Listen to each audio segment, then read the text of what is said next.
John Locke, 1632-1704.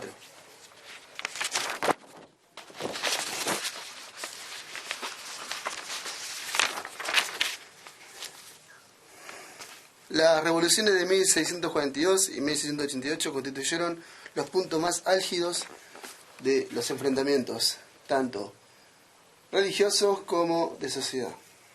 La burguesía, consolidada por el auge mercantil, buscaba liberarse de las prerrogativas monárquicas y aristocráticas que trabajaban en su libertad de movimiento. Nucleados en el partido Tory, se enfrentaban a los liberales del partido Whig, que sostenían la primacía del Parlamento sobre una monarquía limitada y la defensa de las libertades individuales frente al poder del Estado. La vida y la obra de John Locke será fuertemente marcada por este clima de enfrentamientos religiosos, sociales y políticos. John Locke nace en 1632 en Brighton. A los 14 años ingresa a Westminster School, más tarde se traslada a Oxford, ciudad en la que realiza sus estudios universitarios. Está a favor del empirismo. El ensayo sobre el entendimiento humano es una obra de filosofía del conocimiento en la que Locke hace gala de su fe empirista a sostener que el individuo se asemeja a una tabla rasa en la que se imprimen los caracteres de la realidad exterior luego de ser aprendidos por los sentidos. Otra de las obras trascendentales de John Locke es la Carta sobre la Tolerancia de 1689. La sociedad política no está instituida para otro fin que el de asegurar a cada hombre la posesión de las cosas de esta vida, el cuidado del alma de cada hombre y de las cosas del cielo, que ni pertenece al Estado ni puede serle sometido, he dejado enteramente a cada uno.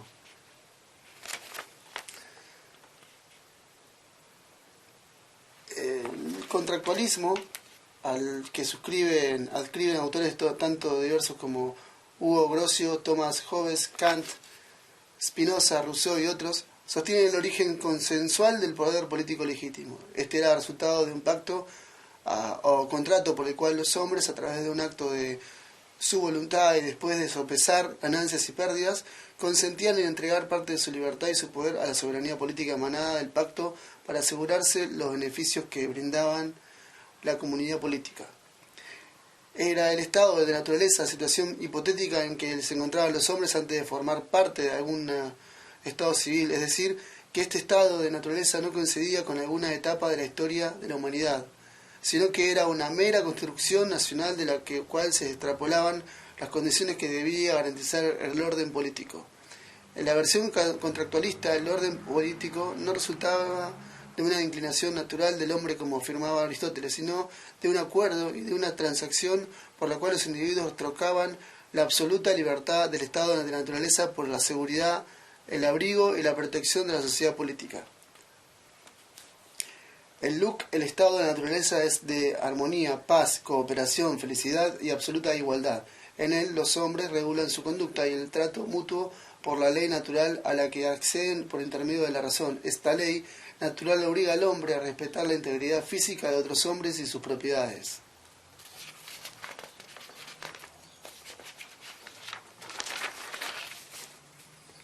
El orden político que emerge este pacto ya no deberá requerir de un poder omnipresente e ilimitado que conjure la natural inclinación humana hacia la guerra de todos contra todos, como sostenía Hobbes, sino un poder político prescindente que solo se vuelve manifiesto en caso de disputas, dada la natural tendencia humana hacia la cooperación, la paz y la armonía. Es lícito conjurar que Locke abriga la intención de preservar relaciones sociales autónomas del poder político, como, por ejemplo, las relaciones contractuales entre los individuos que tienen su espacio de concreción en el mercado. Para Locke, los individuos ya en el estado de naturaleza o político son poseedores de derechos naturales como la propiedad, la libertad de la vida, que son garantizados por la ley natural. Los hombres no se despojan de estos derechos al momento de pasar a formar parte de la comunidad política. Es más, el estado civil que surge del pacto es una garantía para su verdadero usufructo. Entre los derechos naturales se enumera Locke el derecho natural a la propiedad. Locke inicia su argumento diciendo que Dios entregó la tierra a los hijos de los hombres y se la dio en común al género humano. Cada hombre tiene la propiedad de su propia persona. Nadie fuera de él mismo tiene derecho alguno sobre ella. Podemos también afirmar que el esfuerzo de su cuerpo y la obra de sus manos son también auténticamente suyos. Por eso siempre que alguien saca alguna cosa del estado en que la naturaleza lo produjo y la dejó, ha puesto esa cosa algo de su esfuerzo, le ha agregado algo que es propio suyo y por ello la ha convertido en propiedad suya. El ejercicio de este derecho natural a la propiedad presenta, según Locke, algunos límites fijados por la propia ley natural. Siempre debe dejarse una cantidad suficiente para el uso de los demás, siendo el trabajo el elemento fundante de la propiedad. Nadie puede apropiarse más de lo que puede trabajar, y por último no es legítimo apropiarse de mayor cantidad de lo que pueda consumir él y su familia. El dinero como unidad de valor permitió a los hombres seguir adquiriendo y aumentando sus adquisiciones, o sea, les permitió pasar por alto los límites naturales a la propiedad. El dinero, como hemos visto, tiene un doble importancia en la obra de Locke. Por un lado, estimula el desarrollo económico y la acumulación al permitir superar los límites naturales de la propiedad. Por el otro, es el responsable del origen de la desigualdad y de las posesiones.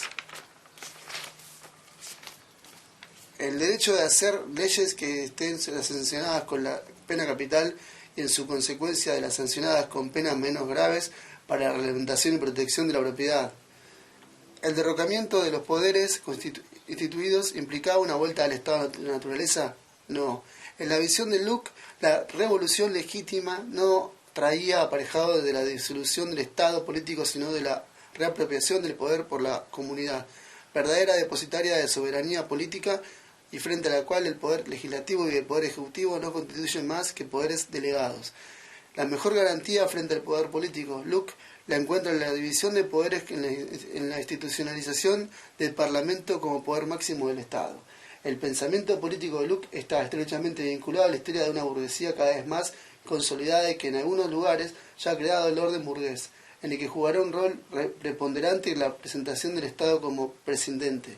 El futuro Estado mínimo del dejar hacer, dejar pasar, y como autónomo de los intereses que componen la sociedad, juez imparcial por encima de las partes, y en el que coagularían los intereses universales. Finalmente, dentro de la modernidad, Locke se inserta en esta tradición cultural que hace de la moderación del poder político el requisito de toda sociedad-estado estable. Frente a ella se levantará aquella otra que hace del poder político la herramienta básica de la remodelación radical de la sociedad.